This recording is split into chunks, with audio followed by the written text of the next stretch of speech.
मुख्यमंत्री डॉक्टर मोहन यादव रविवार को इंदौर के डेली कॉलेज में आयोजित दिव्य संतान प्रकल्प के कार्यक्रम में शामिल हुए। कार्यक्रम में मुख्यमंत्री डॉक्टर मोहन यादव ने कहा कि प्रदेश में बनने वाले शासकीय चिकित्सालय भवनों में गर्भ संस्कार कक्ष बनाए जाएंगे। चिकित्सा विश्वविद्यालयों में उनसे जुड़े महाविद्यालयों में गर्भ संस्कार के अध्ययन अध्यापन की विशेष सुविधाएं की जाएगी। मुख्यमंत्री ने इससे पहले गर्भ संस्कार पुस्तक का विमोचन किया। मुख्यमंत्री ने कहा कि इससे संबंधित गजट नोटिफिकेशन शीघ्र ही जारी किया जाएगा। उन्होंने कहा कि भारतीय संस्कृति में परंपरा और विज्ञान कभी भी अलग अलग नहीं रहे।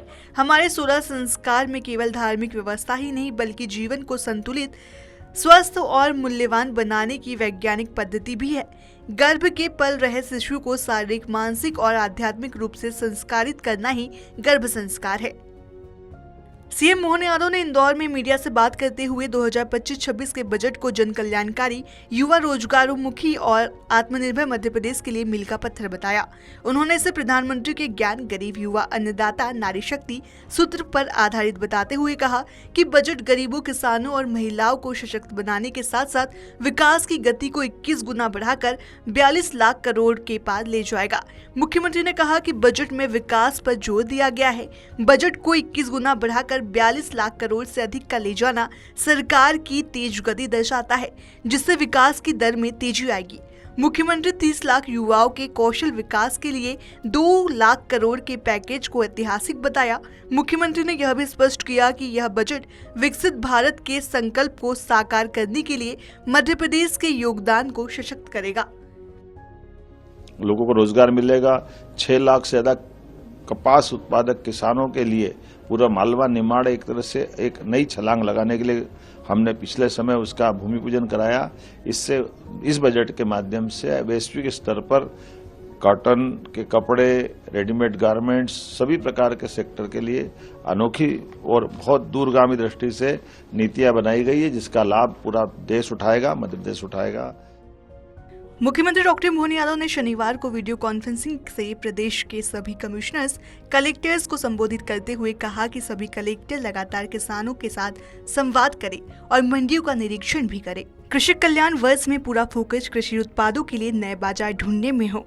साथ ही ये प्रयास हो कि खेती के उत्पादों का मूल्य संवर्धन कैसे हो। सीएम ने कहा कि इस वर्ष किसानों को गर्मी की मूंग की जगह अधिक से अधिक रकबे मात्रा में मूंगफली और उड़द की फसल लेने के लिए प्रोत्साहित किया जाए।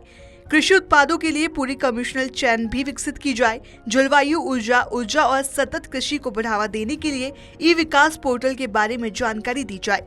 कृषि सेक्टर में वित्त के नए स्रोत उपलब्ध कराने के लिए private public partnership, corporate social responsibility fund जैसी योजनाओं से संसाधन जुटाए जाएंगे। मुख्यमंत्री डॉक्टर मोहन यादव ने कहा कि कृषि कल्याण वर्ष के दौरान किसानों के जीवन में खुशहाली लाने के लिए विशेष प्रयास किए जाएंगे।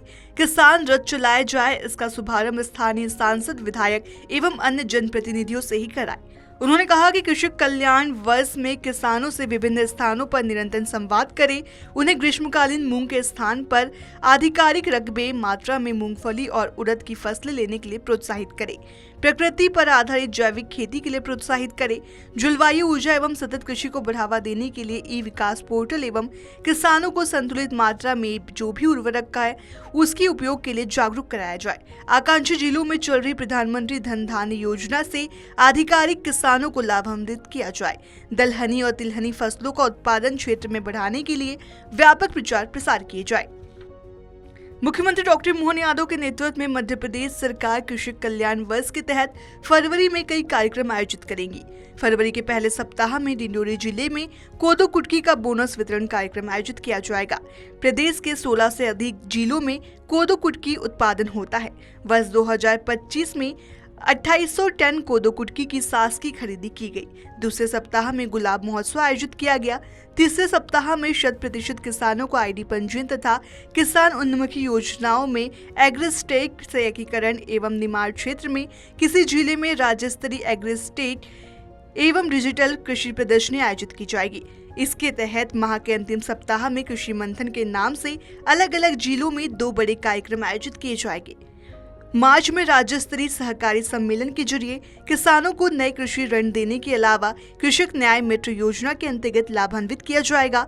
इस सम्मेलन में जिला सहकारी केंद्रीय बैंक के जरिए किसानों को डोर स्टेप बैंकिंग सेवाएं उपलब्ध कराने की शुरुआत भी की जाएगी। मुख्यमंत्री डॉक्टर मोहन यादव के कार्यक्रम से इस बात की झलक साफ दिखाई देती है कि मुख्यमंत्री विकास और विरासत के साथ साथ संस्कारों पर केंद्रित है। किसी भी सरकार के लिए यह एक बड़ी उपलब्धि है। समाज के साथ सरकार का जुड़ाव इसी तरह से नजर आता है। Bureau report, Swaraj express, Bhopal.